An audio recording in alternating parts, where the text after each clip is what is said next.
live talk of Goethe-Institut's Goethe is Scharf project. And today's theme is urban gardening. Does gardening really work in cities? We'll discuss growing crops in Bangkok, Jakarta, Bandung, Berlin, and Bad Odersloe. I'm Anuman Rajadhon. I'll be the moderator for today's talk. And let me introduce you to our speakers. First, from Germany, this is Tim Schumann. He runs Heinrich Böll Library in Berlin and is co-founder of Green Library Network. Next is Jens Geissler, who is in charge of the Bad Odersloe Public Library and who has won the IFLA Green Library Award in 2017. Hello. Now let's move to Indonesia. Please welcome Winartania, environment advocate and urban farming community leader. She's in Bandung. Hi, Winat. And this is Sigit Kusumawijaya, architect and urban designer. He's based in Jakarta. Hi, Sigit. Hi, everyone. Both Sigit and Winat are co-founders and members of Indonesia Vagabond. We'll find out what that is later. And last but not least, please welcome Kun Veerawan Katanyuvivad, หรือคุณวีนะคะ founder of Ban Red Rooftop ค่ะ. Okay, so I think let's just dive in, shall we? You ready? Okay. May I start with Winat? I'm very curious. I want to know how you start this project. And could you tell us a bit more about Indonesia Vagabond, what it is? Okay. Thank you, Bua. Hi, everybody. My name is Winat, and I want to tell a story a little bit about Indonesia Vagabond. It's a Indonesia gardening community in Indonesia. And I started to join this community in 2013. At that time, it was so hard to find an organic vegetable in my cities. So why don't I just try to plant it by myself? I started to plant it, but then I failed. Yeah, it's not that easy to plant a vegetable. And then I joined the gardening academy that organized by the Indonesian gardening community, and from that I learned how to mix the soil. The soil is very important for the plants, and we also need full sun and water and good seed and everything, so that the plants can grow big and we can harvest it. And I also try to learn how to make a compost at home. For you, what is most important to grow organic vegetable?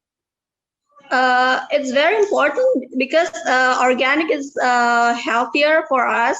It doesn't contain any chemicals or pesticides, so it's important for me to grow organic vegetable for me and my family at home. And it's very expensive to buy the organic vegetable here. And it's also back then in 2030, it's not easy to find organic vegetable in the supermarket. So I have to go to the cities and buy it, and it's very expensive. So why not just plant it by myself at home? May I ask? I have a question. So, like, what kind of vegetable is like? What do you grow mainly? What kind of plant? Like leaves or beans or what is it? I grow many vegetables like beans, also like bok choy, lettuce, and also our favorite veggie is moringa. You know moringa? Yeah, it is our family's favorite veggies, and it's very easy to grow, and you can harvest it many times and grow along the year. Okay.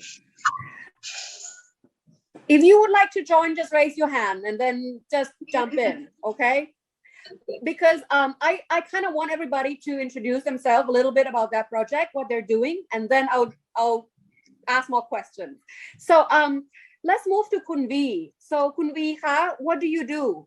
What is Ban Rim Rooftop? Basically, our family owns the apartment building, and we rent out the rooms. And my aunt and my family also live in there.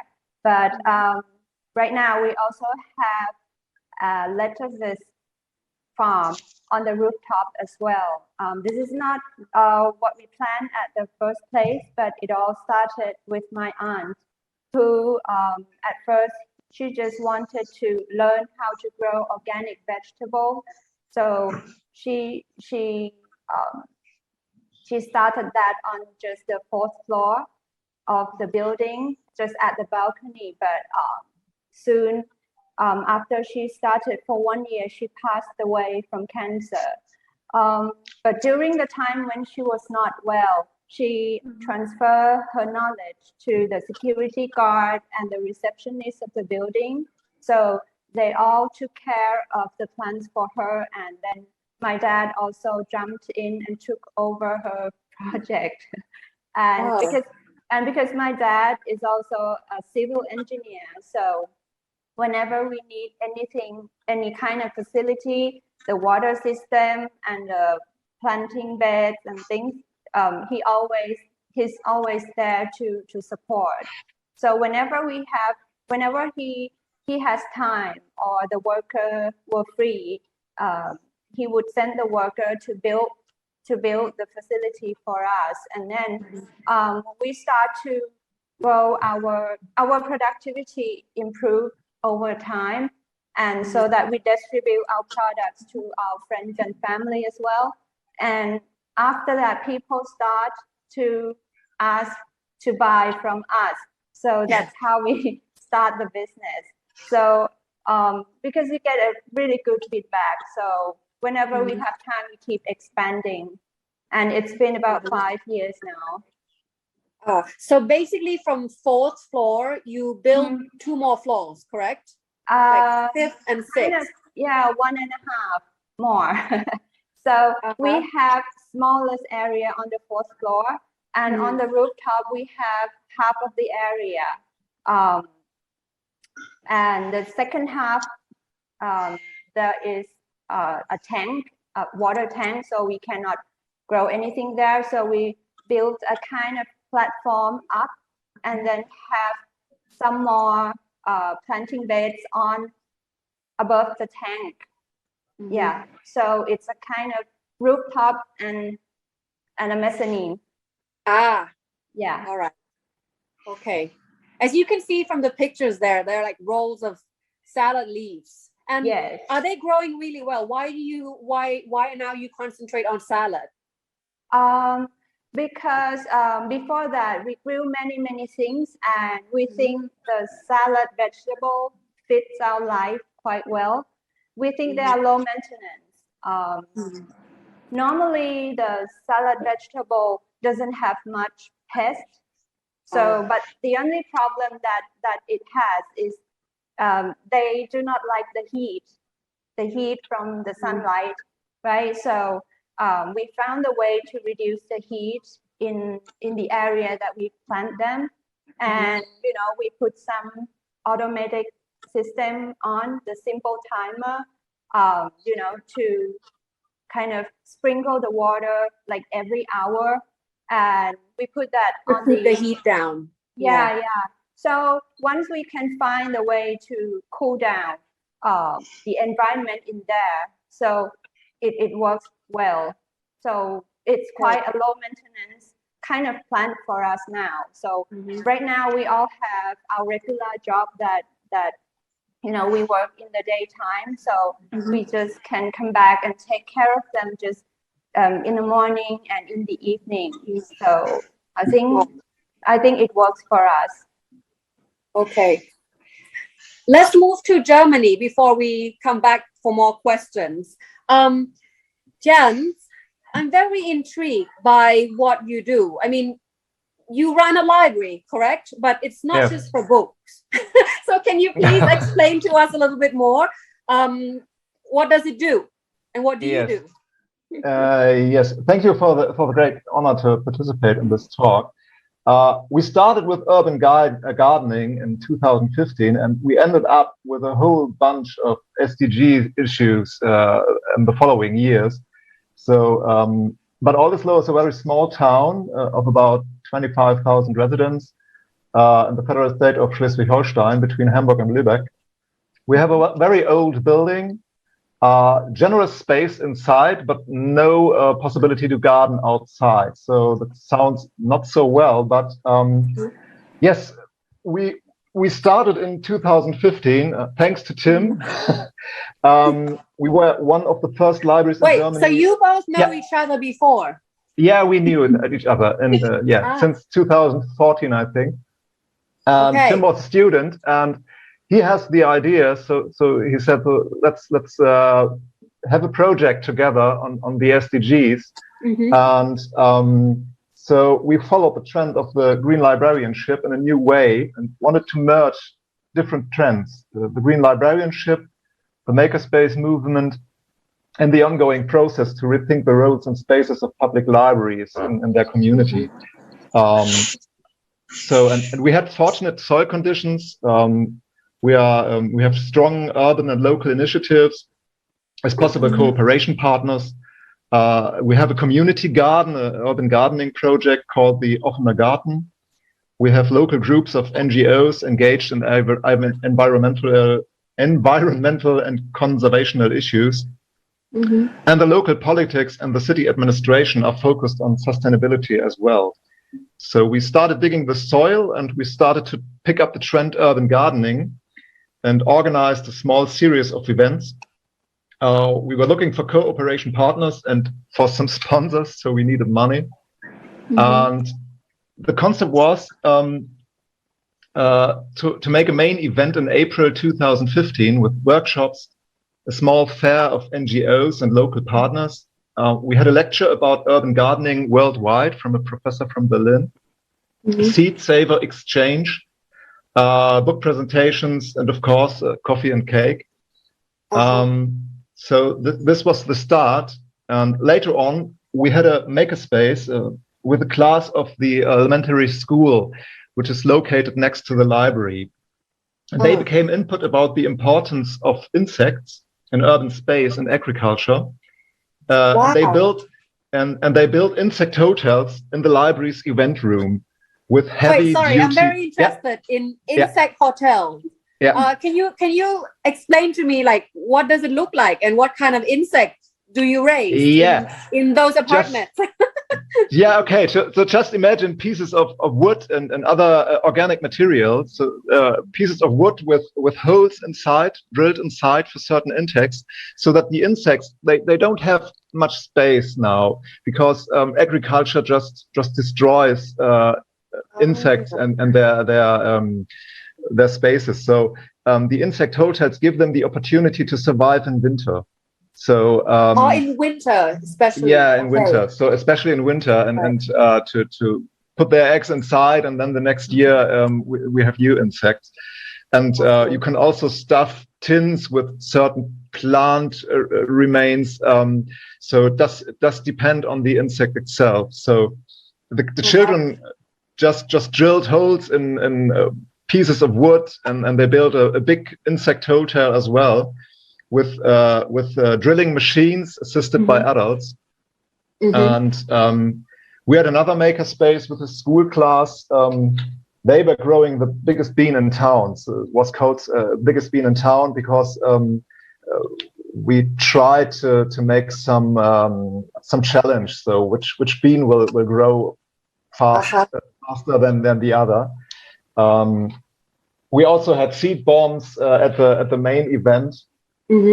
And the amazing offspring was that later we had a huge impact on the press. And later on, there came a lady, Miss S. She came to the library, and she once was a member of the city parliament. and now she lived in a retirement home. She was far above 80 years old, and she told me, Mr. Geissler, I want to garden with you, and just said, okay, I can't do that. I'm not a gardener, but wait. I talked to the retirement home, and together with them and the daycare center for kids, we developed an idea. So the kids and the residents of the retirement home should grow vegetables in a raised garden bed together. And there were multiple contacts during the summer of 2015 between the children and the old people. And it all ended up with a harvest in late summer and autumn. And the cucumber as a special gift for the library staff. You can see it on the picture below. Wow. This was very, very amazing because I have never thought about that to happen. So it's that what was not our plan. So and yeah, what was the harvest of Ernte deine Stadt, Harvest Your City? We had a huge impact in the media, in the local media, and in the professional public. The school nearby is now focused on SDGs. They won several awards, so they took this subject as well. We had very positive feedback from local and national sponsors, and the children building the insect hotels. They strongly improved their identification with the library, and this lasted for years. And it's another effect of Harvest Your City. A few people started networking together and at the event in the library, and they founded the so-called Solar-V, Grünes Gemüse. It's a community-supported agriculture initiative, and they also have a farmer as cooperation partner. So this was a surprising event as well in the following of the first issue of Ernte deine Stadt. Yeah. These are amazing outcomes from yes, from this you is the making outcome connections between yeah, people. Yeah. Yes, and this is it's kind of a platform as well. It's not only about showing what could happen, but also about getting people together and create something new.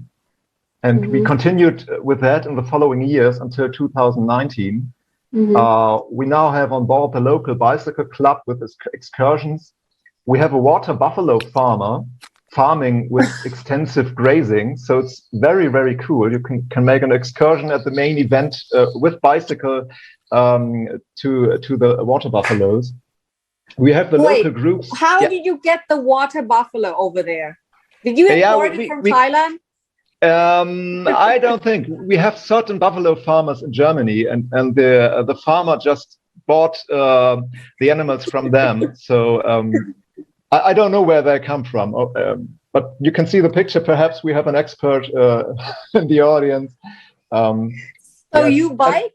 Like the kids can bike and go watch the buffalo work? Yes. At the main event, we have excursions, and one excursion is, among others, one is the water buffaloes, to just watch them and get to know about them. So this is very, very interesting. I've seen them myself, and very impressive animals, and they help to get certain areas environmentally healthy. So it's a double effect. So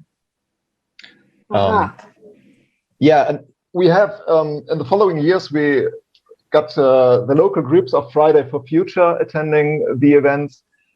We have food sharing in the library, and the fair is now in the local culture center, because the space of the library doesn't fit anymore to the event.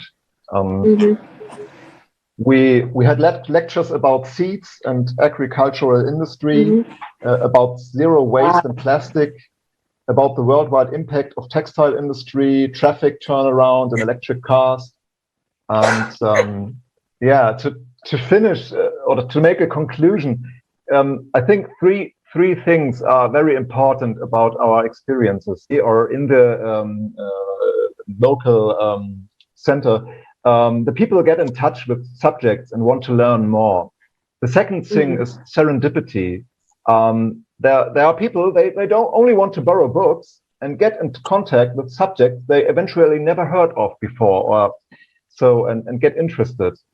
And the third thing is creativity and engagement. The people come together, get connected, and create something new. And this, the last thing was very surprising for me over all the years. So yeah, that's and then yes, we ended up in 2019 because of Corona, and hopefully this is Mokka you see in the picture, and she's looking forward, and we are looking forward as well. And we hope now Germany, Corona is not so very good the situation, but we hope that in May 2022 we can get our network together and start again with the event. All right, thank you, Jans. Let's go to Sigit. Can you tell us about your company and what is Indonesia Bagarbun? Yeah. Yeah, hi, Pua. Hey, everyone. Thanks. Yeah, let me explain about the Indonesia Berkebun. I think Wina already explained about Indonesia Berkebun, right? Actually, literally means Indonesia gardening. So basically, Indonesia Berkebun is a kind of community movement act, and it's based on the urban apprehensions, such as like environmental destruction due to irresponsibly waste and rubbish disposal. And then we also saw about the less than aesthetic quality of the city, and then lack of public green space, for example, for children, children playground. And also we also think about the future food shortage or kind of food crisis. Yeah. So Indonesia Berkebun also has many social activities. We are utilizing non-productive land in urban areas by planting like a useful crops in a way that makes it as a productive garden. Yeah. And then while my company itself, actually I'm an architect and urban designer. My company established on 2012. We are more focused on green design, green architecture, and then I try to inject the urban farming or urban gardening concept in every of my design. For example, the building a house or restaurant or hotel or cafe and etc. Actually, yeah. So luckily, in the meantime, I mean, we can get a client. Actually, it's quite segmented, yeah, because not every client that has this kind of vision, right? Because we try to introduce about the food security, about the urban gardening, about the green healthy living. So I have a question. Yeah, sure. When a client doesn't buy your idea, I mean, how do you sell the idea of green architecture? How do you convince them, or how do you tell them that this is important?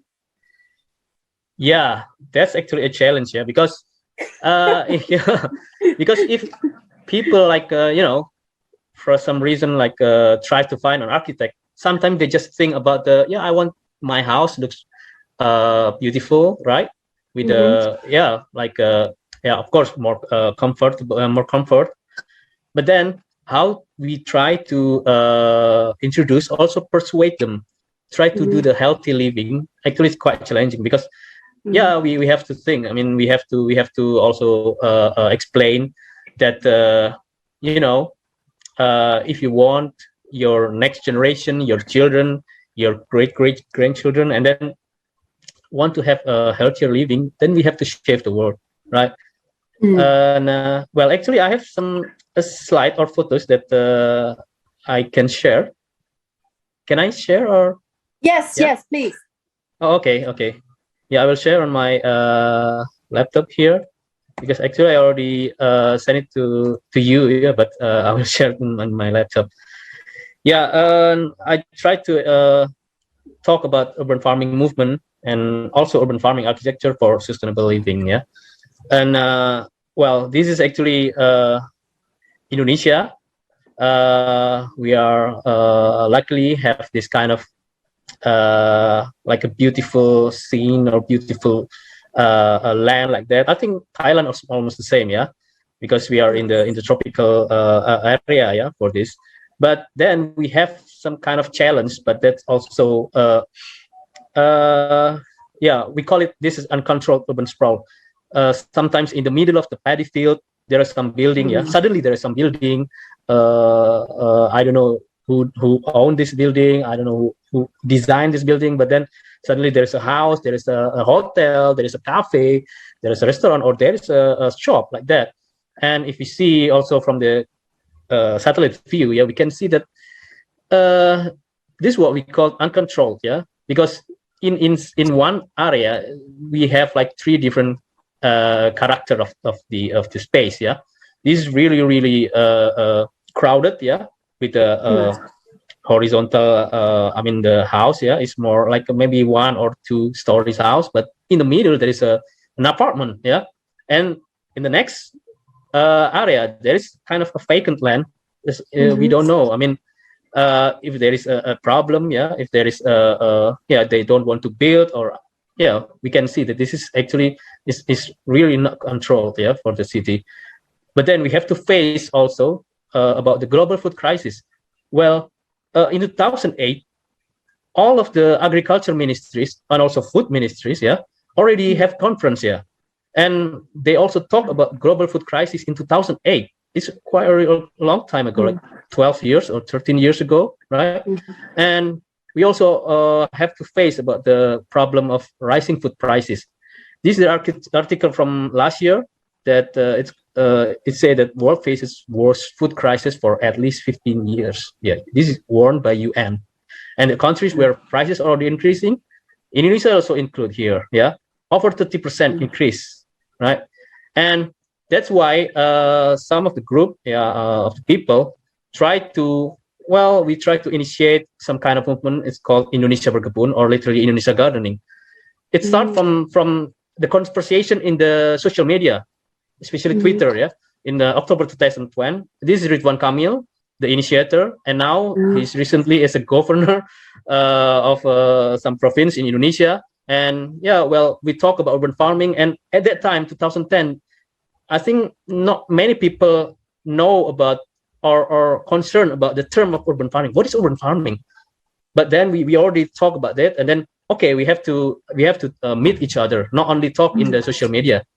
And then this is our first pilot project. Yeah, it is in Jakarta, in Spring Hill Residence, and actually we got land.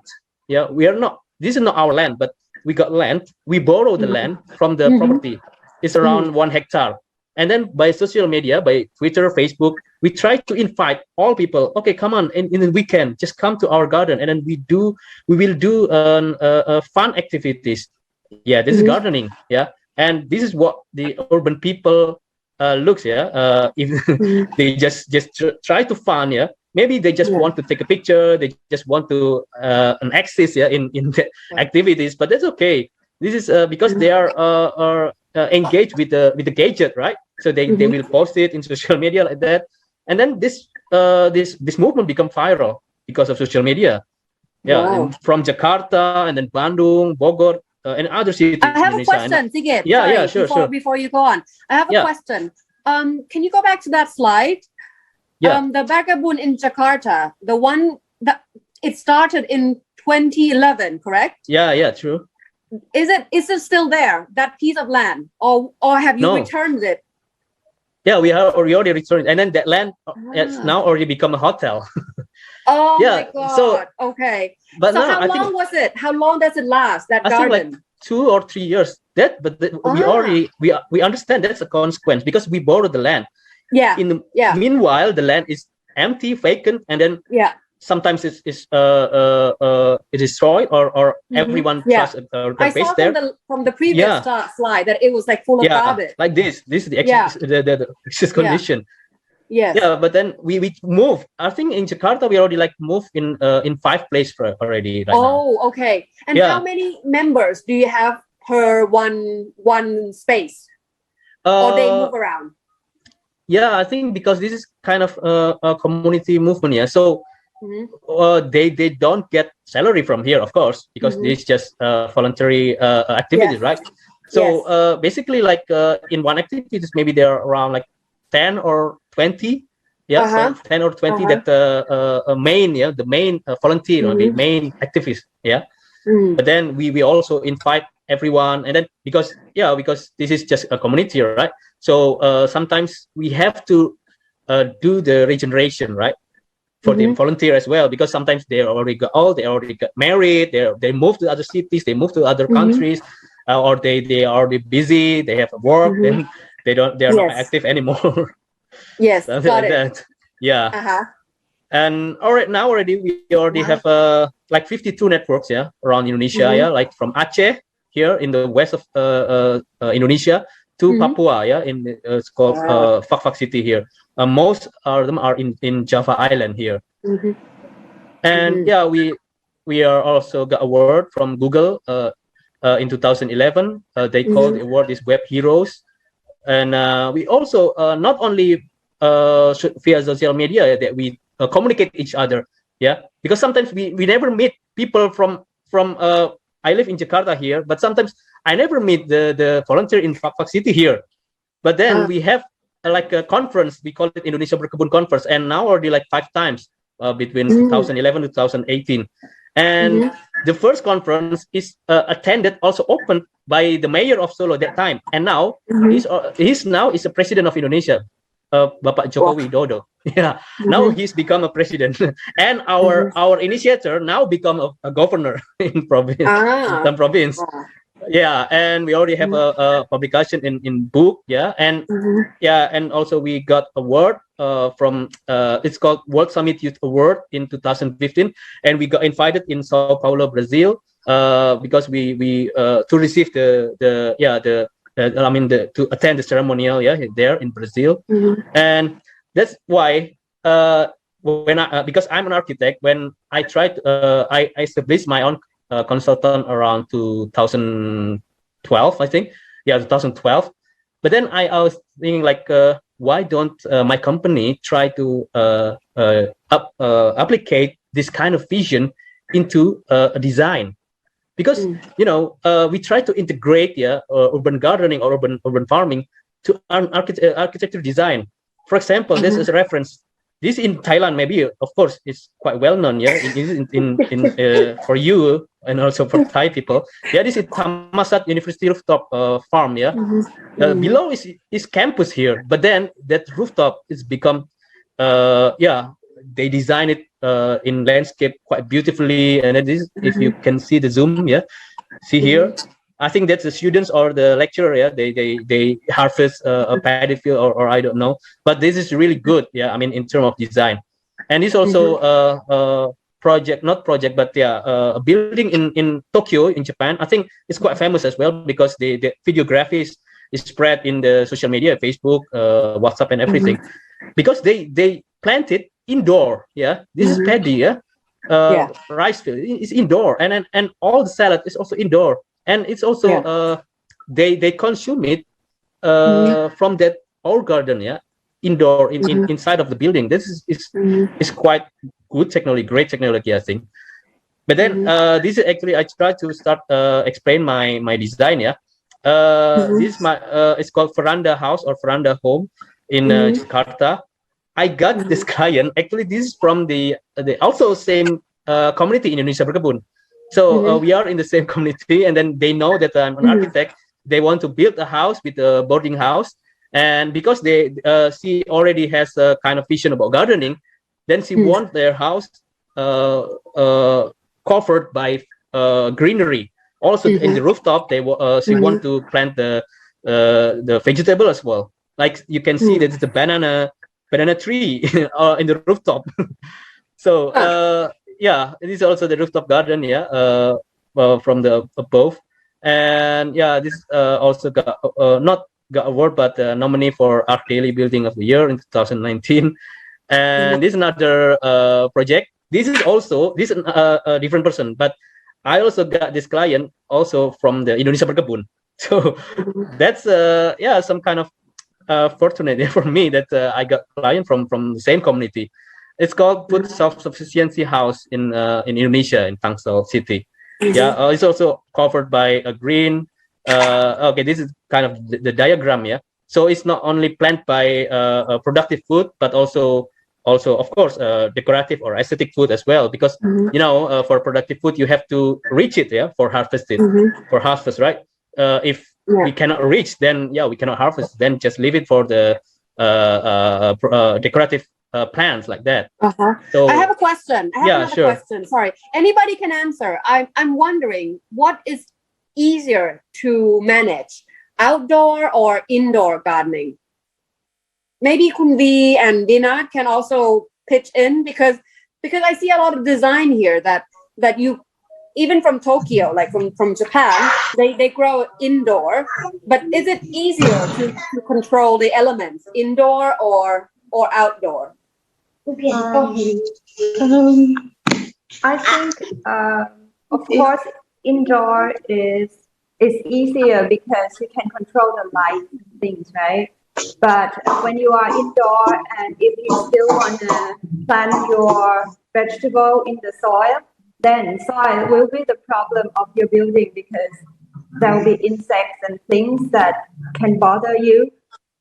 But if you would go further to use like water, like hydroponic system, then it's controversial still that whether that's organic or not, or is it chemical. So in terms of productivity, yes, I think indoor is a lot easier. But how do you get sunlight then if it's indoor? You need to use the light bulb, you know, the light just like in your office. And do plants react to that as good as the sun? I think so. I think today technologies go really far so that they can develop maybe even better than the sun.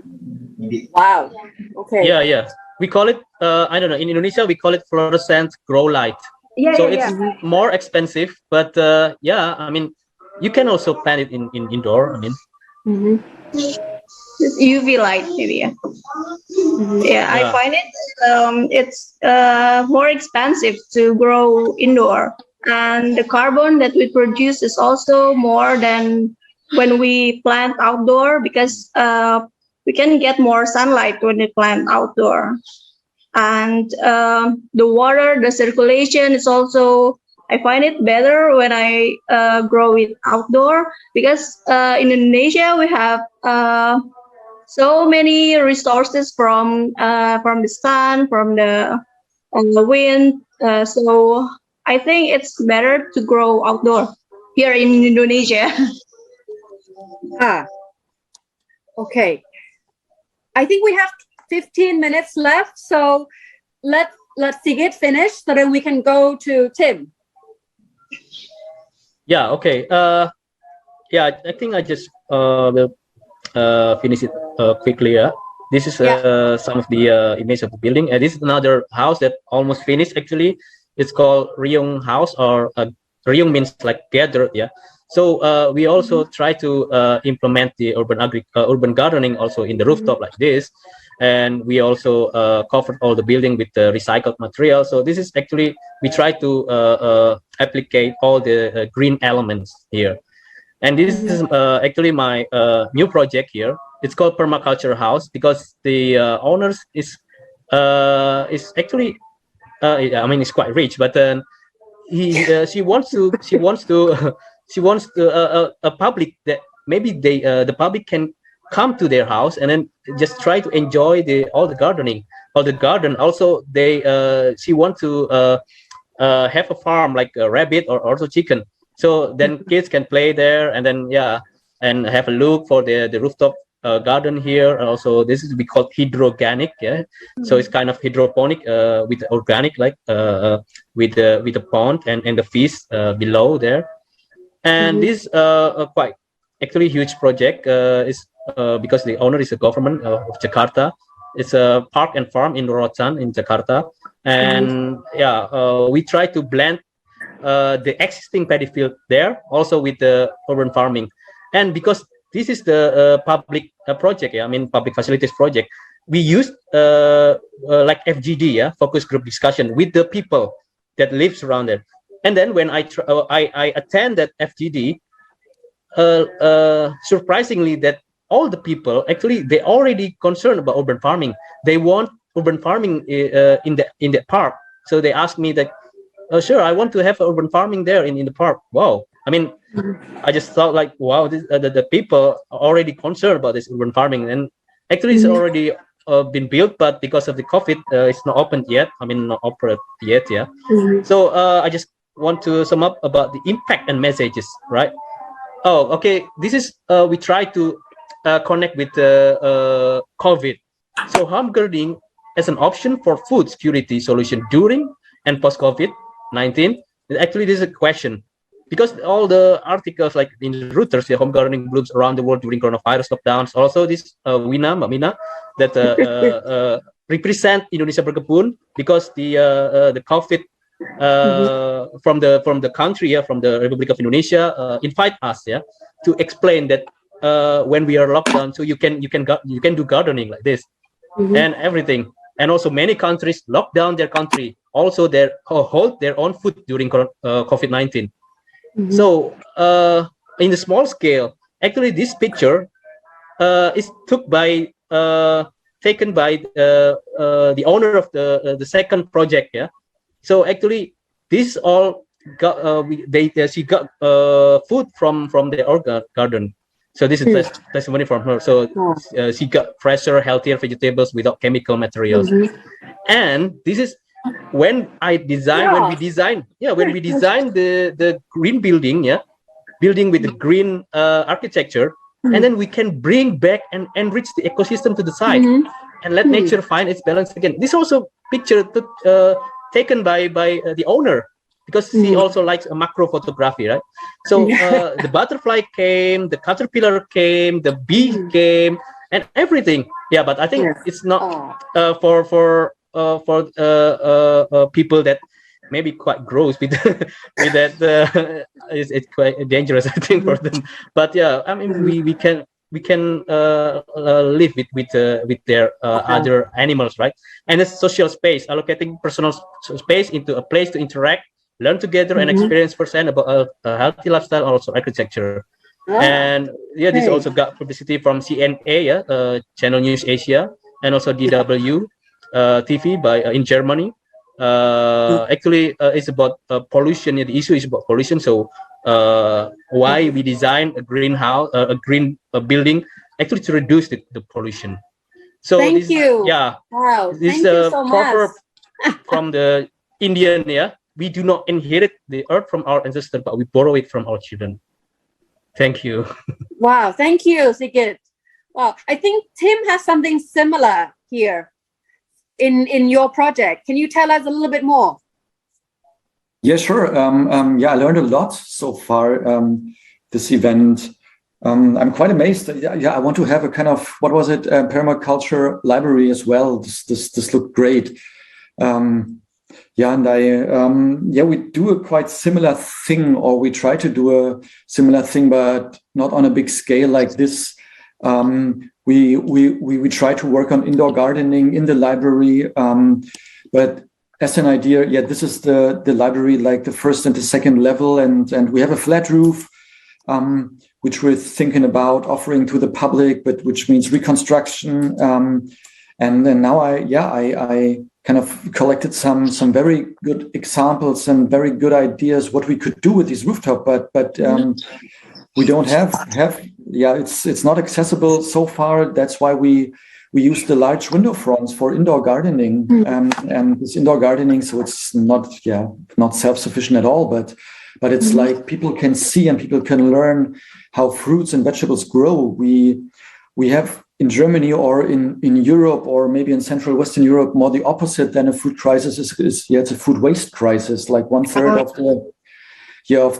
the vegetables, fruit, whatever, they're thrown away, they rot, and that's why I think I follow Jens there, like as a library, as a public library, it is.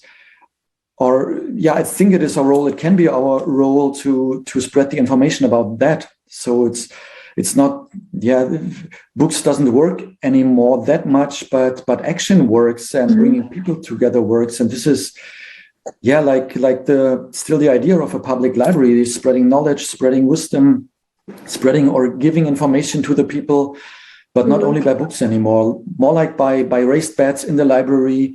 I think these are beans growing there. We already harvested some pepper, some cucumber, things like this. And that's an apple tree. A young colleague of us just planted an apple tree, where he just put a seed in the soil, and then now this tree is growing. I think a public library is a perfect place for things like this. This just experiment around and see what happens, and then just spread the knowledge, spread the idea, and help people doing the same. Because we have kind of the same problem in Germany as well, or in Central Europe, like cities out of concrete, no green spaces anymore. And we're thinking about what can we do as a public library to have impact there. And the impact we have is the impact on people. But that's the biggest impact we can have. We can kind of spread the first seed in the heads of the people, like take action, take care about your neighborhood, like the insect hotel thing that Jens did. It's not only, so it's also about like giving some shelter to insects that can't find shelter anymore in urban areas, but it's like getting young people getting active, taking care about their neighborhood. It's if these young people, they not only build an insect hotel, they took action, and they will surely be more aware after this for insects, for urban space, for green urban spaces. I have a question for you again. Maybe some of the listener wants to know more about why insects and wildflowers, why are they important for the cities? I mean, you said there are a lot of concretes in the city, and why can't we just build like beautiful, expensive green plants? But why do we have to invest in insects and wildflowers or local plants? That's a very good question. I'm afraid I really can't answer this question properly, because I have the same question. Why is it so hard to kind of rebuild cities? Why it is so hard, especially in Germany, as a country which is so full of cars, which has so powerful car industry, to install some bike lanes? Why it is always a fight there? And it's the same with green cities, I think. And we are thinking of, or maybe we have the chance to get renovated, like totally renovated. And then we think about the rooftop, and to offer this rooftop as a green garden, maybe even as a community garden. Like in Indonesia, the community garden areas in Berlin, they are taken away. And at the moment, there is a kind of initiative at the beginning, finding green spaces at the public libraries to offer them to these community groups, that a library as a learning center can also work as a community center for making cities greener. But this is all in the very first beginnings. Okay, I think we have one question here in the Q&A box. What are the initiatives that you use for the community urban farming projects when your community has limited public space to implement? Or how the community take lead in those type of projects? Who can answer this for me? Limited space in the community. Maybe Jan can answer. And Kunvi also, I think you can, because you're specialized in vertical garden. I think the people have to take action for themselves. But if the community, if the city is willing to do so, then they give space to the people. But all this low, we have this situation, and the city as well tries. You know, the city has certain areas they have to so meadows and everything else. And normally they put down the grass every month. So and now they try just to put down the grass 1 or 2 times a year. Just to make the environment healthier, and they also I think if people take action and go to the city council, they can move a lot, but they have to take action. So, but because city councils are always a little slow, so we have to push them. We have to push them. Everywhere in the world, I guess. Yes, yes. Could we? It's just administration. Any thoughts how we can start on urban gardening, or you have any advice for people who want to be involved in gardening in the city? What would you suggest? Yeah, well, I may disagree with the question itself at the beginning. I don't think we are lacking of space, but I think we are lacking of the people who are willing to take care of all these things. Because when you travel on SkyTrain, you see a lot of empty lands and, dirty lands. We have a lot of land, but these plants need a regular schedule to take care of, a regular time to harvest. I think we are lacking of that rather than the space itself. Yeah. Thank you. I think Vinat want to add something. I see you gesture something. Yes, I totally agree with Pia, because the space in our neighborhood, there are so many abandoned space here, but the people who wanted to take care of it and to plant it, it's very rare to find. Yeah. Yeah, and I think it takes a lot of energy to be a constant gardener. You need time and energy and an investment. You have to, because they have to eat, the plants. So you have to water, you have to make sure that, it's like a kid. So if you abandon it, then of course it dies. Right? Yeah, right. And I think to be successful in, growing things or planting things, you need to learn how to live with failure. Because, planting takes a long time. And, you wait like 4 weeks, 6 weeks, and then it's not successful. Would you start again? So I think that's the difficult part of planting. Yeah. I think it teaches you to be positive as well, because you plant something that is invisible, and then you wait for it to grow. You have to believe in the future, and you have to be positive to be a gardener, actually. Yeah. So the trend here is that planting or urban farming can be a therapy for self-healing.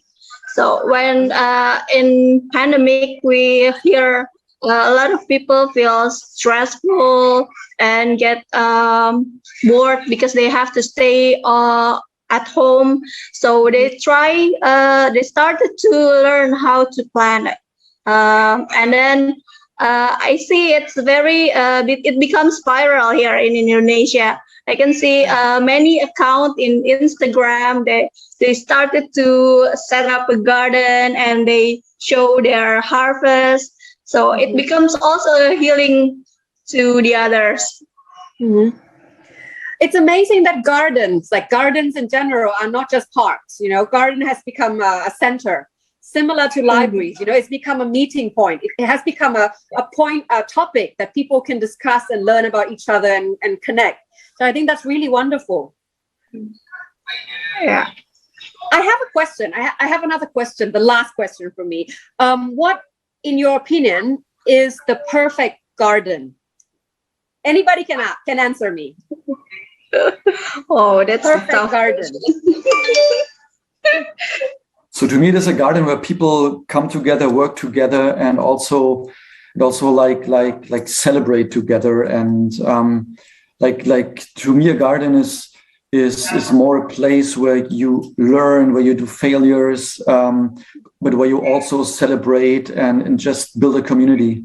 I think to me this is next to the food thing. But to me, this is like the central point or the main focus of a garden. Mm-hmm. I agree. Does it also matter what you plant? Does it have to be like a diverse kind of mix of plant, or should it be catered for for food crisis, or should it be catered to local plants? Or what do you suggest if I want to create a perfect garden? Well, I think the perfect garden for you may be that you find the kind of plant that fits your life. Mm-hmm. So that's the perfect garden. Mm-hmm. Because different plants need different ways to take care of, and different kind of amount of water, the amount of sunlight. So the perfect one would be the one that fits your land, fits your time. Yeah. Wow. I would like to add, because I'm thinking of public libraries in the US, in the USA, that they offer their green spaces for wildlife. So they build their green spaces, or they rebuild their green spaces for butterflies and bees, and not for the people. So I think for a perfect garden, to me, there must be a room, not for humans, but more for butterflies, bees, insects, whatever. Wow. Anything else that you want to perhaps give the audience an advice on how to start a garden? Or listeners, if you have any questions, I think we have a room for maybe 1 or 2 questions before we end the session.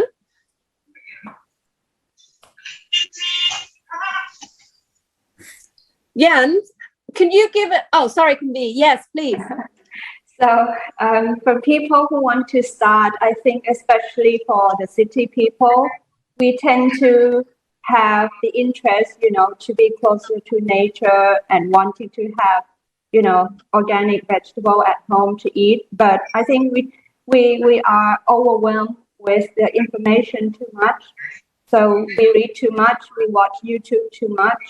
I think if you want to start, you need to get your hands dirty. You really start, and then you will know what problems you have, and then you will find your direction. And also, if you go out and talk to people with the same interest, it will help you a lot not to be, like obsessed with all the information you have. Yeah. I agree. Yeah. So for me, it's very important to join the community, because we can find a person in one with one frequency. So we can ask them how their experience, or just try it and don't be afraid to fail. So just. And start small. Thank you, Vina. My advice. Yes. Sorry, Tim, you were saying, or Sigit, sorry. Yeah, my experience, and that's why my suggestion would be start small and just get a big pot, put a potato in that, and then see what happens. Because I learned that, work in the garden can be very soon very much, and can be overwhelming at some point. Okay, so I think I want to add something. Yeah, I think we have to rethinking about the how we as a human, try to change our paradigm. That sometimes we always think like the human, is on the top of the pyramid. Then we always think that all the creatures is below us. But no, actually we are in the same level. We are in the nature. So we have to think that it's not only about egocentric, but it's ecocentric. So we are in the same level, in the same of that. Actually, we have to live more in balance with nature, with other creatures, with the plants, with the animals, with the insects and everything. So then I think we have to think about the how to save our Earth right now. Mm-hmm. Okay, I think we kind of run out of time. So I would like to thank all the speakers very much. And oh, can we stay in this room? Oh, sorry, that's not the question. So thank you so much, Tim, Yan, Sigit, Vinat, and Kunvi. And I hope you also connect afterwards as well, because you all got each other's email, because I think you benefit a lot from each other. I mean, to exchange information. And me as a listener, I'm totally inspired, and I want to go back to my garden now. So thank you so much for taking the time to talk to us. And thank you, Goethe-Institut, for organizing this. Thank you, everybody, for listening. And I hope to see you all soon. So happy gardening. Yeah, Bye. thank you for having Thank you. us, everyone. Bye. Bye. Thank you. Bye.